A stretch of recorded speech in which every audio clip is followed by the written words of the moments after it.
On the night of April 14, 1912, a man named Benjamin Guggenheim put on his finest evening suit as the ship around him filled with freezing water. He helped women and children into the lifeboats, gave up his own life vest, and turned to a steward with a message for his wife. "Tell her I played the game out straight and to the end," he said. "We've dressed in our best and are prepared to go down like gentlemen." He went down with the Titanic that night, one of the richest men in America, a member of a family that had built one of the largest mining and metals empires the world had ever seen. Here is the detail almost nobody notices about that famous scene. Benjamin Guggenheim did not go down as the owner of that empire. By 1912, no single Guggenheim owned it. Not him, not his 6 brothers, not their aging father. The family that controlled more of the world's copper, silver, and lead than almost anyone alive did not, in the end, actually control very much of it at all. That is the strange center of this story, and it is a different kind of collapse than you have seen in this series before. The Vanderbilts split a fortune and watched it burn through mansions and parties. Marjorie Post built monuments nobody could afford to keep. The Bushes sold down their own beer company, one quiet share at a time. The Guggenheims did something else entirely. They never gambled the fortune away, never built a palace nobody wanted, never got outvoted by strangers on a public stock exchange in one dramatic afternoon. They spread it. On purpose. Across 7 sons, 7 ventures, and 4 continents, in one of the most aggressive expansions any American family ever attempted. And the very same instinct that built one of the largest private fortunes on earth is the reason no single Guggenheim would ever again hold the reins of the whole thing. So ask the question this story actually turns on. If splitting a fortune among many heirs is what destroys the Vanderbilts, and hoarding a fortune in one pair of hands is what destroys the Hetty Greens, what happens to a family that does neither? What happens when a founder does not wait for his heirs to divide the empire after he is gone, but builds the empire pre-divided on purpose while he is very much alive because he believes that is the safest way to grow? The answer is not obvious, and it is the reason this story does not look like any of the others in this series, because for decades the Guggenheim strategy looked like genius. It made them one of the richest families on the planet, and it planted in that very same success the reason none of them would ever fully own what they built. To understand the machine, you have to start with the man who built it, and he did not start anywhere near a mine. Meyer Guggenheim arrived in America from Switzerland in 1847, a Jewish immigrant with almost nothing, and for years he made his living selling stove polish and imported embroidery, going door to door, building a modest trading business through nothing but persistence. He was, by every account, a careful, patient man, the kind who counted his margins closely and reinvested almost everything. In the 1880s, already in his 50s, he made the decision that would define the family for a century.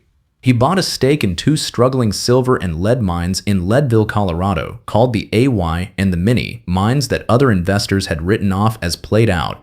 Meyer thought otherwise. And within a few years, those 2 mines alone were producing extraordinary profits, more silver and lead than anyone in the district had predicted. Here is what made Meyer different from a man who simply got lucky in a silver mine. He did not stop at owning ore in the ground. He looked at the business next door to mining, the smelting and refining that turned raw ore into usable metal, and realized that whoever controlled the smelters controlled the profit margin on every mine in the region, whether they owned those mines or not. So the Guggenheims built their own smelting operations, first in Colorado, then in Mexico, then across the American West, undercutting the existing smelting trusts on price, until the family effectively controlled the choke point through which almost all Western silver, lead, and copper had to pass to become anything valuable. It was the same instinct Cornelius Vanderbilt had with his railroads: find the bottleneck, own the bottleneck, and Meyer Guggenheim found it in metal.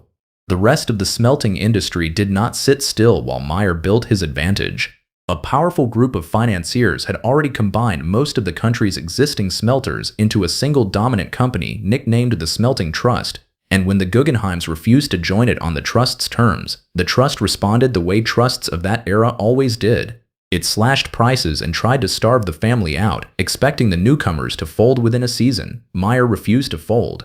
He pushed his sons to undercut the trust wherever they could, in Mexico, in Colorado, in every territory the smelting trust considered its own, absorbing losses for months at a stretch rather than surrender an inch of ground. It was, in miniature, the exact same brutal logic Cornelius Vanderbilt had used against his steamship rivals 2 generations earlier, and it worked. Within a few years, the smelting trust that had tried to crush the Guggenheims was forced to buy them out on Guggenheim terms instead. And here is where the Guggenheim story takes its strange turn, the decision that made this family different from every other dynasty in this series. Meyer had 7 sons, and rather than picking one to inherit control the way Cornelius Vanderbilt did, or splitting ownership evenly and letting the children fight it out the way William Henry Vanderbilt did, Meyer did something else entirely. He put his sons to work, each one running a different piece of the growing empire, in different places, on different metals. Daniel ran the flagship smelting operations, Solomon expanded the mining interests into new territory, Murray pushed into copper. Simon went into politics and finance to protect the family's interests in Washington. It looked, on paper, like the smartest possible solution to the inheritance problem that had destroyed other families. Give every capable son his own kingdom, and nobody has to fight over one throne.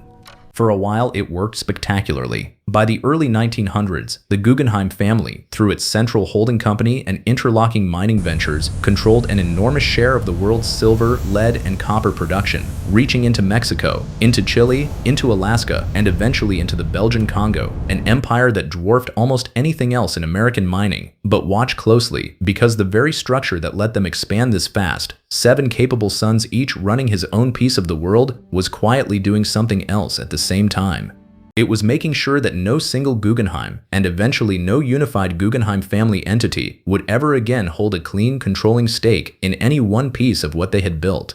You might assume, hearing about 7 sons each running his own kingdom, that this was simply good management, the same sensible division of labor any growing company needs, and for a while, that assumption would be correct.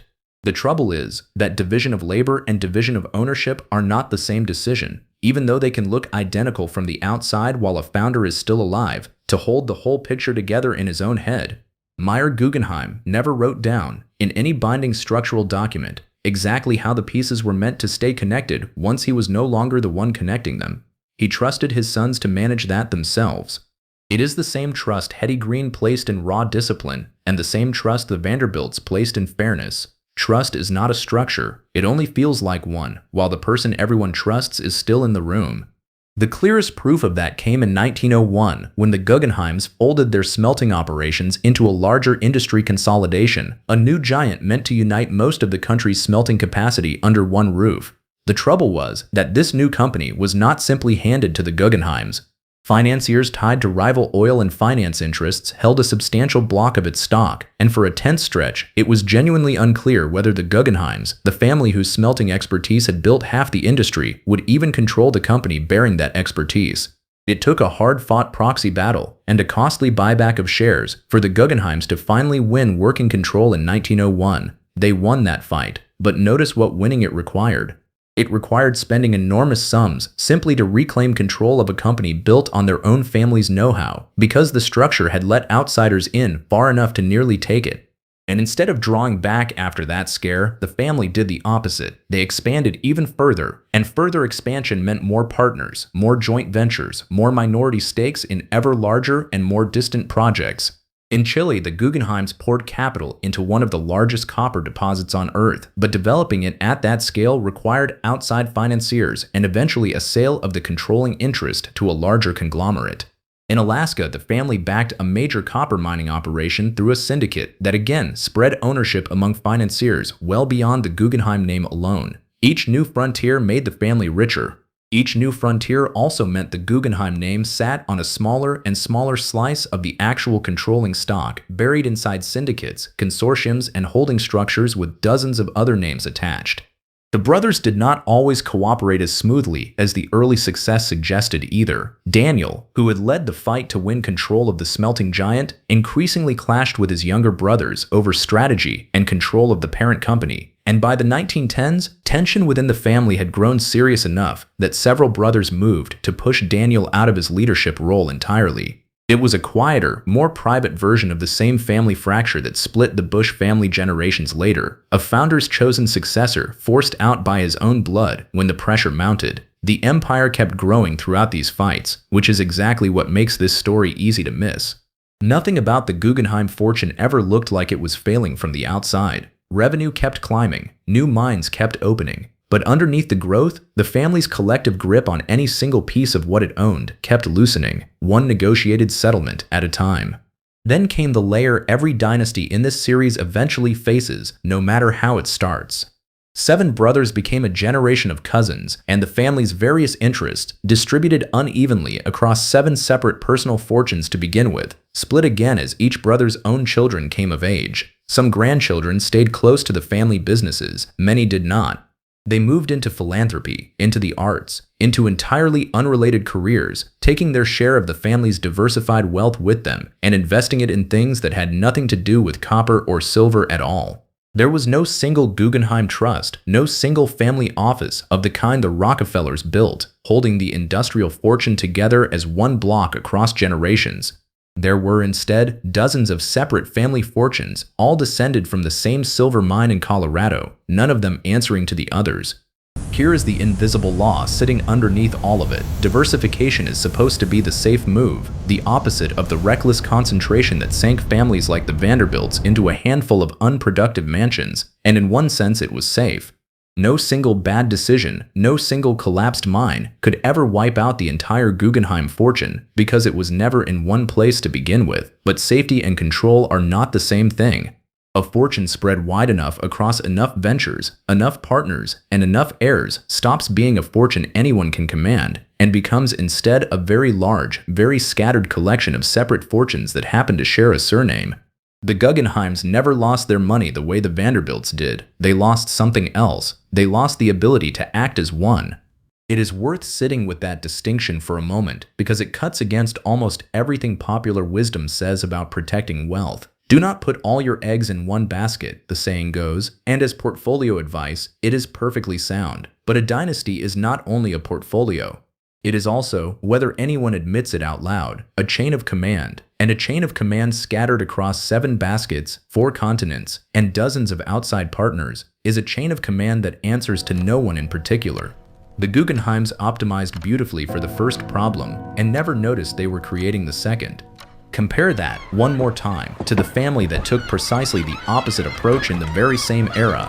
The Rockefellers built Standard Oil into a fortune of similar scale, and instead of spreading their sons across 7 separate ventures, John D. Rockefeller kept the core of the business tightly controlled, and when the moment came to think about the next generation, he built a single family office and a set of trusts designed to keep the family's capital acting as one coordinated body long after his own death. The Guggenheims had the mining expertise, the Rockefellers had the oil. Both fortunes were, at their peaks, roughly comparable in scale and ambition. Only one of them still functions today as a single, recognizable financial institution answering to one family council. The difference was never the industry, it was whether anyone built the machine to hold the pieces together. And yet, exactly the way the Vanderbilt story produced a Gloria Vanderbilt, someone who stopped trying to reclaim the old machine and simply built something entirely her own, the Guggenheim story produced its own version of that answer, and her name was Peggy. Peggy Guggenheim was Benjamin's daughter, the very same Benjamin who went down on the Titanic in his evening suit, and by the time she came of age, she inherited a trust that was respectable, but nowhere near the scale of the mining empire her uncles still partially controlled. Rather than spend her life chasing a bigger piece of a fortune that no longer existed as one thing to chase, Peggy did something almost nobody else in this family had done. She built her own collection, her own reputation, her own legacy, entirely outside the mining business, in a field the original fortune had nothing to do with at all: art. She moved to Europe, and across the 1930s and 1940s she became one of the most important private collectors and patrons of modern art anywhere in the world, buying early and buying boldly from artists nobody else believed in yet, championing painters that the rest of the art world had not yet caught up to. She eventually opened her own gallery and residence on a grand canal in Italy, and it survives today as one of the most visited modern art collections in Europe, still carrying the Guggenheim name. Her uncle Solomon did something similar on a grander scale, funding a striking spiral-form museum that bears the family name to this day, a building far more famous now than any of the mines that made the fortune possible in the first place. The name outlived the metal. It simply moved into a different kind of asset, one built by individuals rather than by the industrial machine. The Guggenheims were not alone in learning this lesson the hard way, though few families learned it on quite this scale. Across the mining and industrial fortunes of the era, plenty of ambitious founders made the same bet, spreading capital and command across trusted partners and grown children, rather than risk the resentment of picking one heir. Most of those stories never became famous because the fortunes involved were smaller and the fractures less dramatic. What made the Guggenheims different was simply the size of the experiment. They ran the diversification strategy at a scale involving hundreds of millions of dollars and 4 continents, which meant that when the structure eventually failed to hold, it failed in full public view, inside an empire whose ore trains ran from the far north to the Andes. That is the universal principle sitting underneath this entire story, and it is a sharper, less obvious version of the lesson than the other dynasties in this series teach. A fortune does not need to be gambled away or hoarded into uselessness or fought over by strangers on a stock exchange to stop functioning as a dynasty. It only needs to be spread widely enough, generously enough, and confidently enough, without anyone ever building the single structure that keeps a scattered fortune answering to one collective will. Diversification protects the money, it does not protect the control.